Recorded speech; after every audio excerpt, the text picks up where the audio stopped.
600 officers, armed, trained and deployed. There were these assault issues that were mentioned, and then the Accra Regional Commander, as at yesterday, had got 8 suspects. 8 suspects. 600 officers, armed, trained and deployed. For the next 2 weeks, Akwatia will be under the heaviest police presence in recent memory. Their mission? To conduct spot checks for weapons, deploy drones, and protect ballot boxes at all costs. And as I'm talking about now, those 600 men have already moved to Akwatia. They are going to soften the ground. If you don't talk to your people very well, they come to misbehave, we'll put them in the black areas. We will not wait a second for somebody to misconduct himself or herself before we ask that they should arrest. We are going to deal with it. But the MPP is already on edge, accusing the police of mishandling the Ablekuma North rerun. At a meeting on Tuesday, party officials openly declared their distrust in the service and hinted they would protect themselves.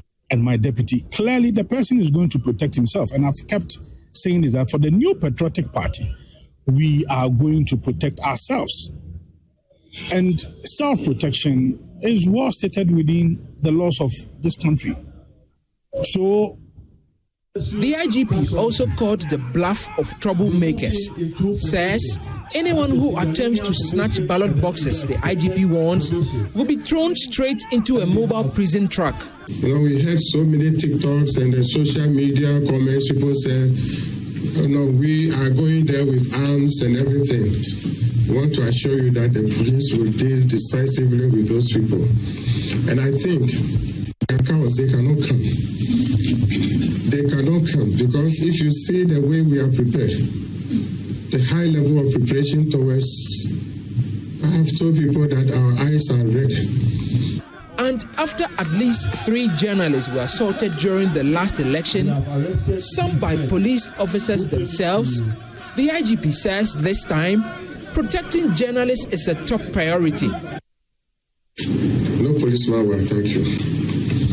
We are there to protect you. It is our duty to protect you. Because without you, nobody will know. Is that the brothers and sisters who hold the camera and then the phones to take whatever they are doing during the election times, I think there's a level to which they can go. But then you have to. So, DJ President and all our executives in the media fraternity, what we are telling you is that we will make sure that we will protect you. With drones in the skies and boots on the ground, Akwatia has become the new So that is the IGP giving the clearest indication that what happened in Ablekuma will not repeat at Akwatia. He says that is not going to happen. And I think the police service have learned some critical lessons and want to ensure that the chaos that we were all embarrassed with does not, repeat in Akwatia. Doc, I want to start with you on this one. Are you convinced by the police service, assurance that they can deliver a peaceful by-election in Akwatia? Well, I hope they can. Everybody wants the police service to win. It's in our interest for the police service to win. So it's a hope.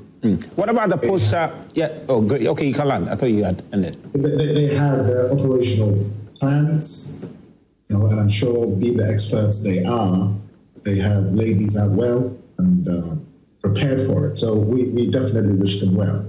What about the posture of the political parties? The MPP says that the failure of the police to arrest and prosecute individuals who were engaged in the violence in Ablekuma North. They say that it was captured on camera, yet the police have failed to arrest anybody or put anybody behind bars. That does not give them the confidence in the police service and will therefore protect themselves. And we know what that means. It means they're going to bring their own, macho men, etc., to the grounds. And that is what increases the tension associated with some of these by-elections. The NDC also say that they've issued a warning to the MPP that they will meet them boot for boot. In fact, the Deputy Director of Operations at the Presidency, Mustafa Gbande, says that they will be out to arrest former appointees of the previous government who are at large when they come there. These comments seem to be building tension associated with this Akwatia by-election. Do you think this is good enough from the two political parties?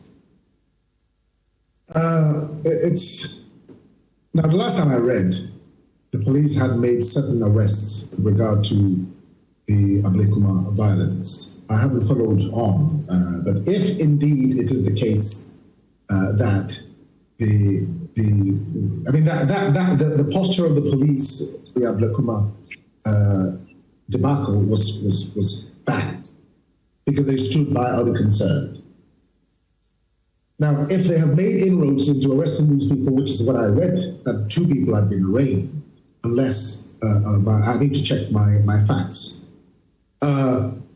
In saying that, now this is my opinion. This is not to make any recommendations to anybody. The reason why we're going into this election is because there's a death of an MP, and we're seeking to replace it. That individual. Now, there was a previous one that the MPP said they were not going to contest out of the Tamale Central seat. Yeah, exactly. I would have wished that the MDC would have reciprocated that gesture. It would have been quite a glorious piece of action, that puts you in a far higher light. In the political landscape. But that's just my recommendation, my thoughts. It's not to say that anybody had to go that way.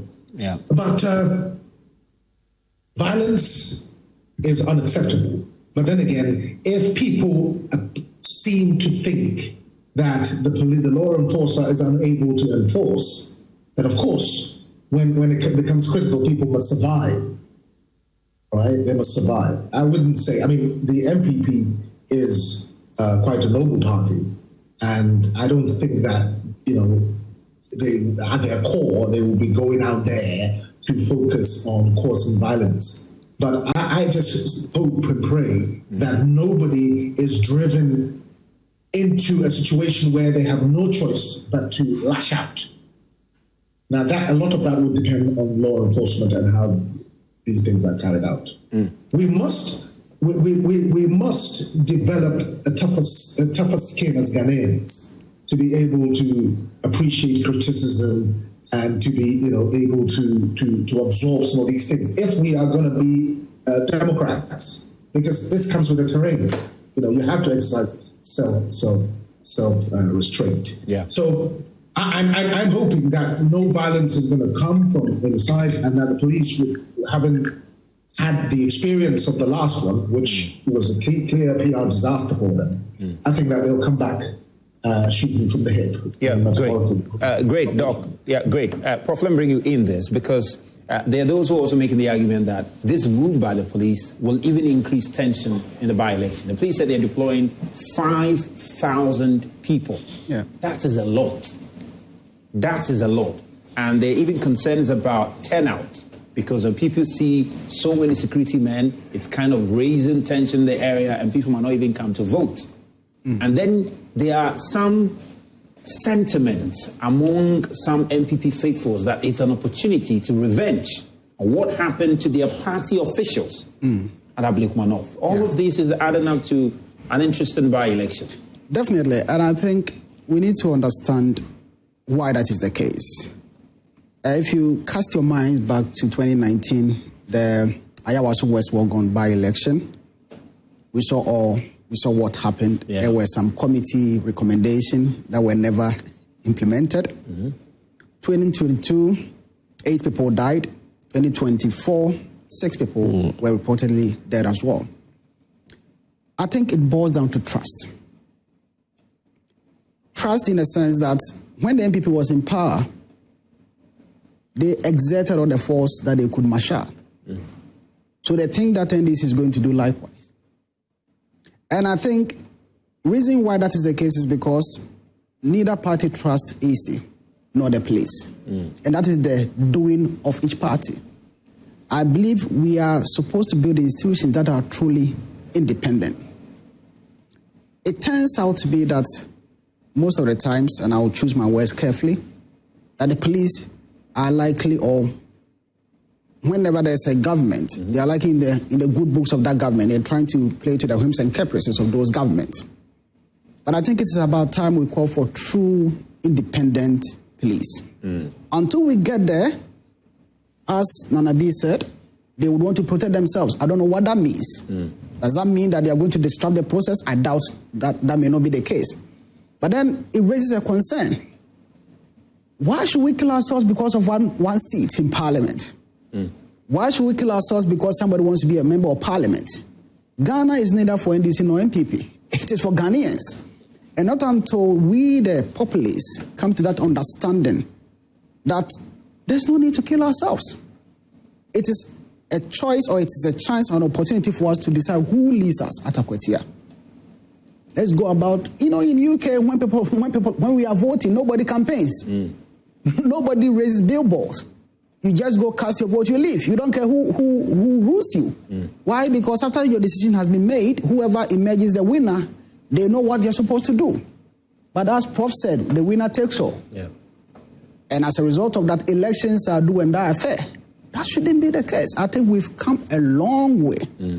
And I like the fact that the Ghana Police Service have given us the firm assurance that in the unlikely event that any disruption happens, they are well prepared to. But I think, why should we deploy 5,000 people? 5,000? We are not at war front.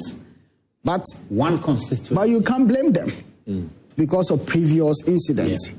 And I hope that on the 2nd of September, we will not have any death, hopefully. We will not have any unfortunate incident. And may the best party wins.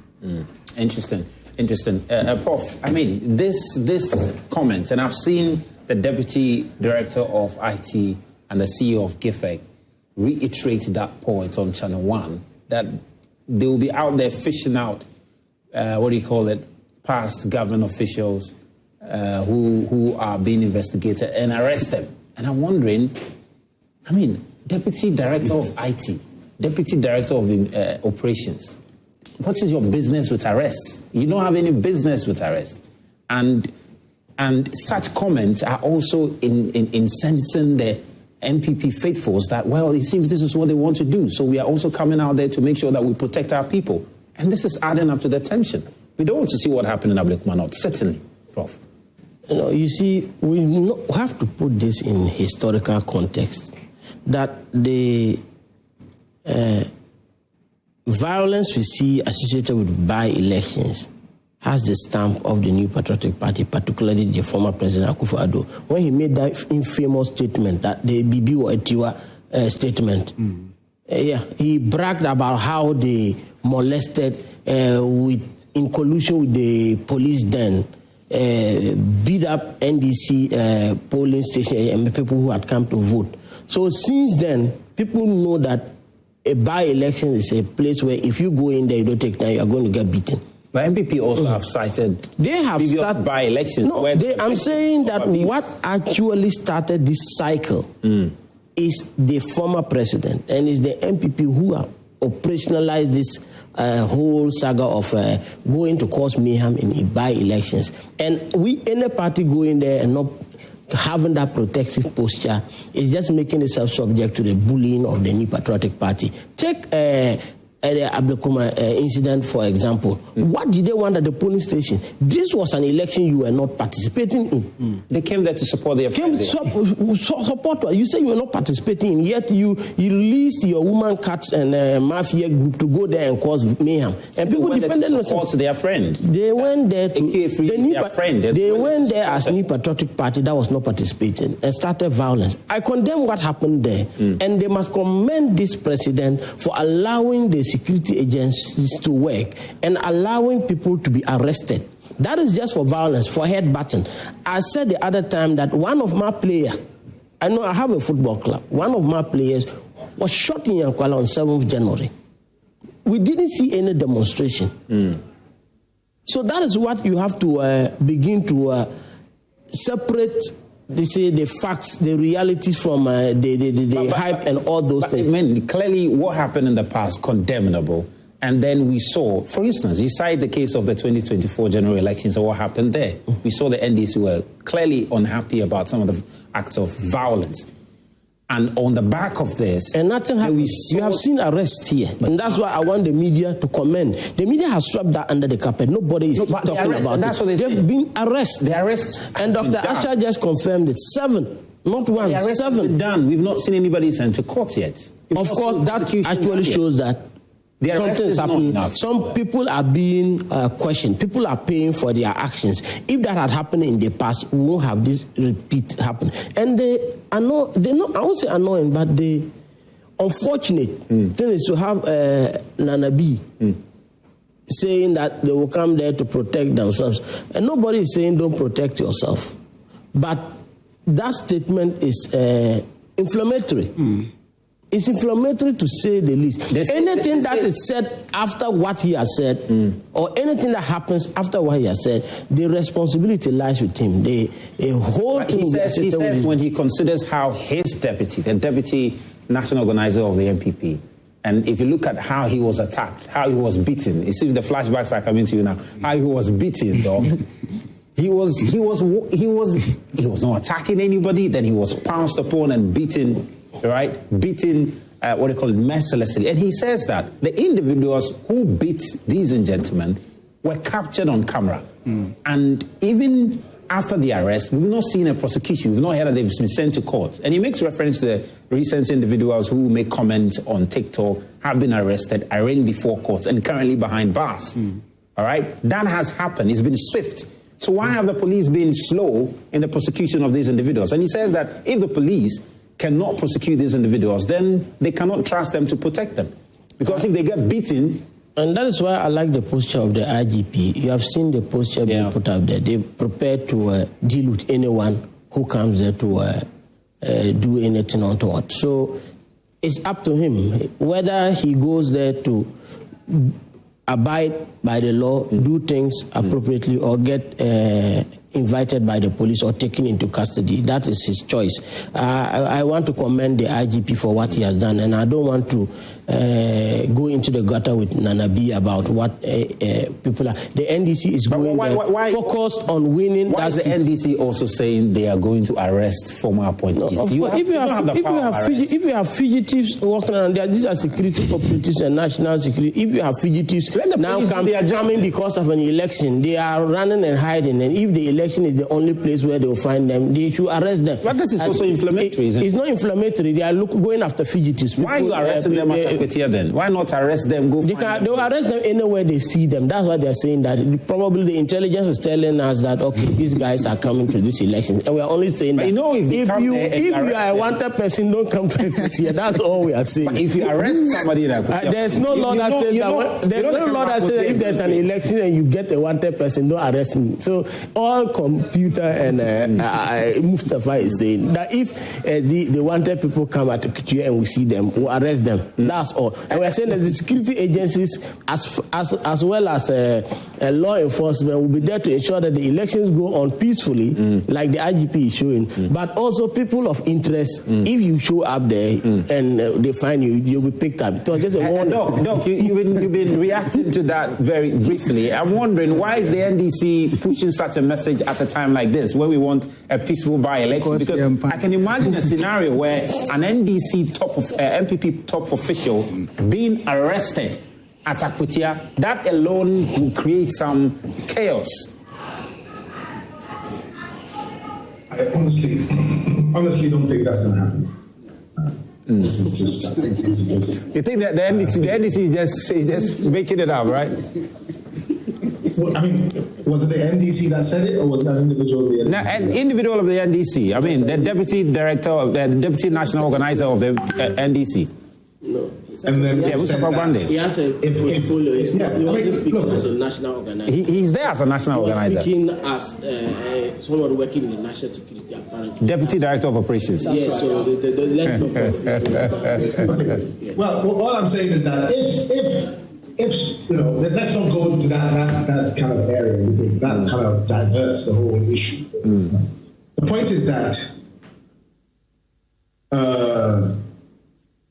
political violence has a long history in Ghana. Prof references the MPP. Well, I could go even further and reference the first NDC government. And I could even go further into history and reference the PNDC era. So, if we say that political violence around election is coming from the NPP, it's not true. I'm talking about elections. It's something that has a long history. In fact, if anything, the NDC will be the first culprit because they were the first. They were the PNDC before they came into the NDC.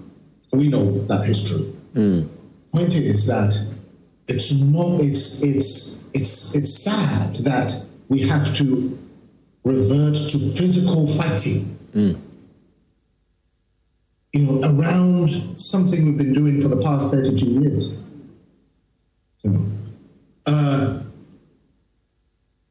There should not. I mean, it's a matter of that. We have to have the. I just don't know what exactly it is that we're fighting these battles for. What exactly is the issue here? Somebody's passed away. People are going to go and pass their vote. The police is going to do their job, hopefully. And anybody who brings any unrest will be arrested. That's how simple it should be. And all this talk about, this is what's going to happen and all of this, it shouldn't come to this. This is my point. It really shouldn't come to this. So we must conduct our politics in a way that does not bring circumstances to this point, because it's disgraceful. Somebody has passed away. There's going to be a by-election. Just go and do that and walk away. Now, again, Prof says that why did Hawa Koomson and the other people come to that place? Well, why not? Why can they not come to that place?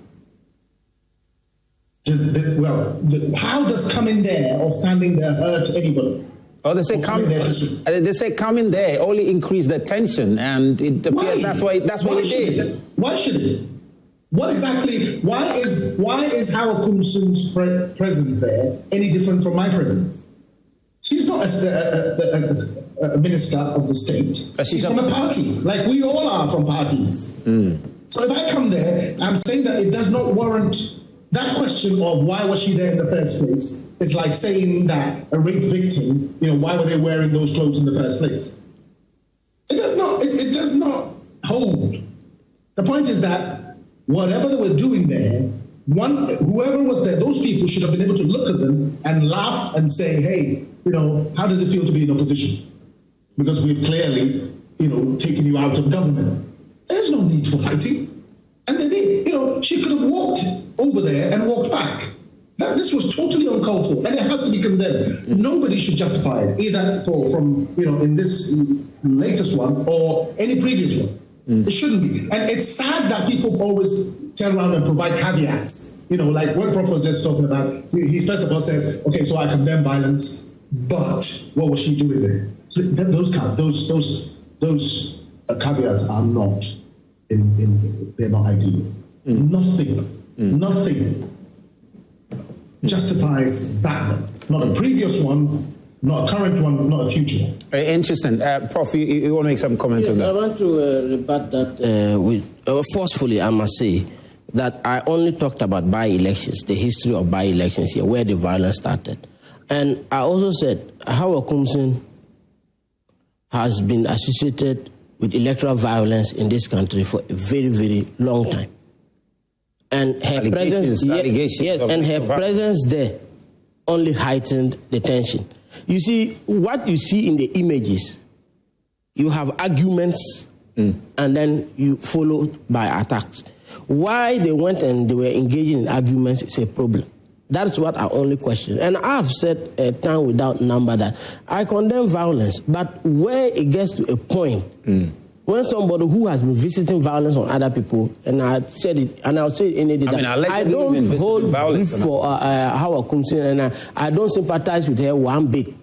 Allegedly been visiting violence, because, I mean, if she's been visiting violence, why hasn't... Yeah, if you look at these images, she was talking and moving forward until the other one. So she was actually also engaged in some verbal violence in one way or the other. So what Dr. Asha is saying is completely wrong. And Dr. Asha also takes us back to the PNDC era. Was that a democratic process going on there? So I don't see what he's talking about here. I'm only saying that things have triggers. And violence always have some historical antecedent. That when you do something, people come preparing for not to defend themselves. He also makes and I said that the Etiwa comment actually took by-election violence in this country to a different level. Interesting. And nothing happened there. You talked about, Inspector Azupu, or what the name is, has become popular for what? Actually leading a police force to go and visit violence on people coming to participate in by-election. That is how he became popular. Yeah. So you realize that people have been weaponizing their positions for electoral gains. Yeah, Prof, we're going to read some comment briefly, but then Doc asks, why don't you reciprocate the gesture that MPP gave you? Which one? Walk out of the Equity. They walked out of the Tamale elections because they are afraid of a resounding defeat. We are ruled by a constitution in this country, and the constitution says that if a sitting member of parliament dies, there should be a by-elections, and we are not going to sit down and allow the new patriotic party for the memory to of Honorable Muta cherry pick. They are walking out to honor the memory of Honorable. Yeah, so why don't they duplicate same in Equity? After all, it's their seat. It's not their seat. The seat is determined by an election. As well. The seat is determined by an election. No, but it was the sitting member of parliament who lost their lives. So why don't you honor the memory of Ernest? The honoring of the memory of a departed member of parliament is to ensure that you retain the seat in a fair contest. Not participating in election is not part of a mourning or grieving process here. If they actually wanted to honor the late Mutalamai, dear friend and brother, he would want to see them in Tamale Central for his legacy to defeat them again, and that is why they are running away. Nobody can run away from what the Honorable Mutala did in Tamale Central. And the MPP, even if in the next elections, that legacy will continue to defeat them. That's what they are running away from. Will you be contesting in the Tamale Central seat? Because in the stand, the nominations have been opened. Yes. I have been asked several times to put. Are you interested in the seat personally? I still grieve for the minister, and for others it's easy. But for me, that is just going to make the healing process extremely difficult for me to step. Of course, most of his responsibility are on me now. If I give you my phone, text messages keep coming from people from Tamale Central that he promised them this, he took their that, and then I have to say that. So it's not a big, a small foot to step into. Anybody wanting to take over that seat must. But you have pushed for his wife to take up the seat. Yes, I pushed because I think that. Has she indicated she's interested based on the interaction? No, she hasn't, and I think that let's allow due process to take place. I was only making a point. The politics is a different ball game together, and we need to allow her to take the decision by herself. But if she makes that decision, she will have my full support, because I think that she is someone who has changed my late friend a lot. For those of us who knew Mutala back those days. At the moment, she hasn't indicated she hasn't. All right, let's get some messages now. This is Meshak Asante at Amasaman. It says, if the people of Akwatia want development, then they should vote for the NDC candidate, because MPP have nothing better to offer Ghanaians.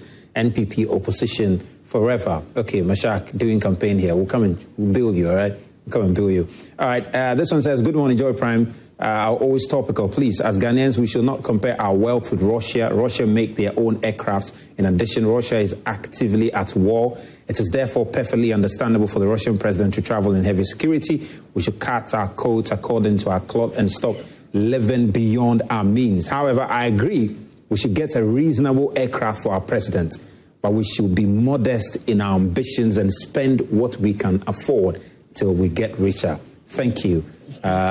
We didn't get your name there, but thank you for the message. Let's see some message. This one, Akonsi Gariba from Tamale. It says, if you were against the purchasing of a new jet for Ghana then, now you have lost the integrity to support the purchasing of a new jet for Ghana now. As a country, we have to stop emboldening hypocrisy and dishonesty and dishonest people in Ghana, else the country will never develop. That's your thoughts there. Good morning. He said it was the same politics the NDC did when the former Defense Minister Dominic Nituwul appeared in Parliament and said the FACO was not fit for purpose. We heard the FACO doing emergency landing twice. The actions of the NDC are now hurting them. The president is afraid to use a private jet because of public backlash. Now, they want Ghanaians to be concerned with the president's safety. Rashid in Wa West. Okay, this is a birthday to Honorable Kwabena Kankam, Workaholic Assembly member. Happy birthday, Honorable Kankam. Honorable Kenny Japan calling on Okudjeto Ablakwa to apologize is nothing but a lazy man's approach. Since Ablakwa began intercepting documents to expose President Akufo-Addo's wasteful and opulent expenditure, not a single piece of evidence he presented has been discredited or proven false. So where lies the basis for an apology? Instead of engaging in this needless venture, Ken should rather focus on the deep-seated infighting within the MPP and work hard to convince delegates to vote for him. That is where his energy is needed the most. And of course, it follows the statement by Honorable Ken on this presidential jet matter. This is Tisha Kujo from Tepa. It says, by-elections should be scrapped from our constitution. Interesting. They are becoming too expensive for the state and affecting the nation's security. They have a harmful effect on social cohesion. I think instead of a by-election, the party whose MP is no longer in office should be allowed to have an internal process to replace the outgoing MP. By-elections are for advanced democracies. We are not there yet. Regards to Chairman Odenholm. Okay, well, but you've decided to embrace democracy. So this is what democracy comes with. I said, good morning, Joy Pram. I think the NDC is about interesting. Let's try and keep it very civil. Free Gasti man from Bekum. President Mahama must be allowed to fly commercial flight until he leaves office. According to First Sukwachi, he's comfortable with commercial flight than anything else in the world. Why should anyone be bothered about whatever happens when he's the cause of everything? As soon as he leaves in 2028, we'll get a new private jet for Dr. Bawumia. The posture and the Africans are the four interested. So President Mahama should continue using it. The moment he leaves 2028, you get a new private jet. Interesting. Good morning to everyone. Alhassan Sisse from Zenu Central. I urge the good people of Abukotia to vote and vote wisely, because the essence of voting is for development and political stability. But for those who are calling for Ablikman not rerun violence, should know that those who die in Techimanot are also human beings and they also have families. Okay, this is our last message. I wonder why the elephants are crying wolf about electoral violence after the state-sponsored mayhem and genocide. Are you serious? We saw in Ayawaso Sefi, Techiman, Ejura, Banda, and Bokoba MPP thugs were armed with weapons and military uniforms, he says. So those are some messages coming through, and we'll be wrapping up very shortly. But Doc, I'm going to come to you for your final comment on any other issue that is pressing to you. Well, I think that that suggestion is worth considering. This is a suggestion of allowing the party who held the seat to nominate somebody. The reason is that it is less expensive to the country, and these violent episodes can be avoided. Obviously, because essentially what you're doing is that you are subjecting the people in that community to another round of voting. And I mean, now it's a seat that was for, the MPP, but tomorrow it could be for somebody else. Essentially, it subjects the government to a kind of referendum, yes, no, a bit of a midterm election, right? Which is it kind of it appears unfair to everybody else that's in Parliament, because not everybody is subjected to that kind of scrutiny midterm. All right, these people just started in January, and now they're having an election.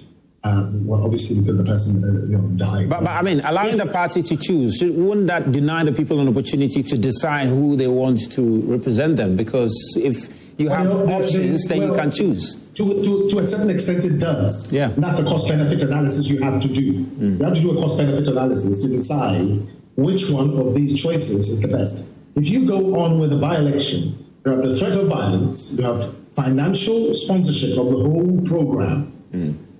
Those are the costs. The benefit is that you've gone back to the people. And the third is that the cost is that. So those are the costs. But the benefit is that you're giving the people a right to make a choice again after just a few months. Yeah. And I'm thinking that, okay, fine. If you need to make a choice as to which one costs you less and brings you the greatest benefit. At the moment, as it stands, does the MPP need that seat? No. Does the NDC need that seat? No, they don't. Does the MPP need that seat? Well, for what it's worth, given the numbers, then maybe yes, but not as much as, because it's not going to make that much of a difference anyway. So all of this drama that's coming with it is because perhaps the consideration that, okay, we turn it to the party that was there. Hey, imagine this was just 2 months to the end of the 4-year term. Yeah. We would have had to go through this kind of trouble and then do that again in November. Which could have been a flashpoint. This could have been a flashpoint, prior to the general election, if this was just 2 months to the election. So we need to consider these things. I would go for the party in that seat. Yeah, great, Doc. Yeah, great. Wonderful. Doc, thank you very much. Really appreciate your time this morning. Prof, you also have opportunity to say it could be this or any other issue that's present to you. I think I would want to share some few thoughts on the Akwatia by-election. I think the reason why the NDC is contesting is fundamentally because it was a disputed election. The EC declared for the NDC candidate, and then there was recollation, and Escumi won.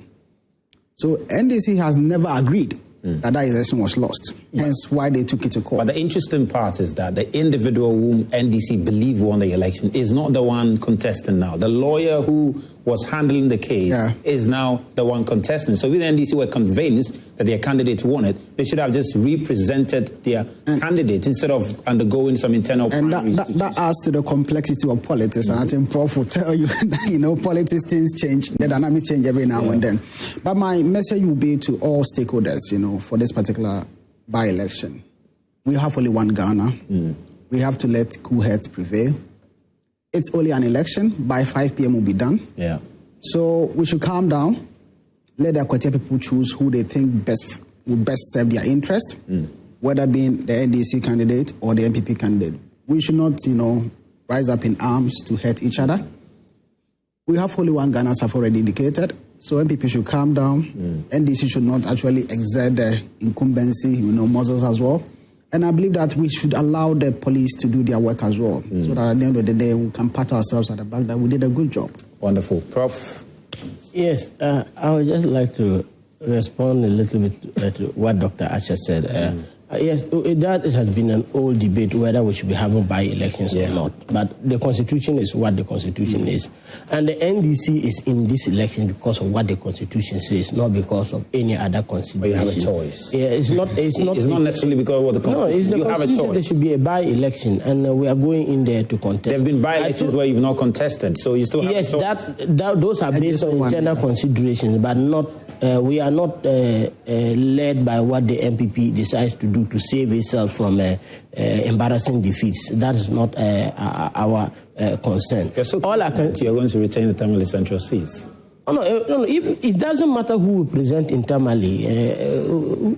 The works of Honorable Mutala, they're so deep, so they will continue to win elections in Tamale Central. You know, he was on the way to making it like Tamale South for the NDC, and Faith has a different cause. So that is something that I feel. But I'm going to say this for sure. The seat is very important for Ghana's democracy. You may say it's not important for the NDC, but to add one more seat, anytime we get the opportunity, we have to reduce the number of people that the NDC, the MPP has to cause chaos, go on demonstrations, sit on the floor and wail. I've said that they don't use their numbers well. So the more we take people out so that they can actually learn good parliamentary processes and contribute to debate and shaping policies, the better for this country. So we are doing the people of Akutia a favor for them to have a member of parliament that really contributes to national policies and stand for their development, rather than what my former friend said, my late friend said, they have caused more works than their entire number in parliament. Will you be in Akutia come September 2nd? Will you be there? No,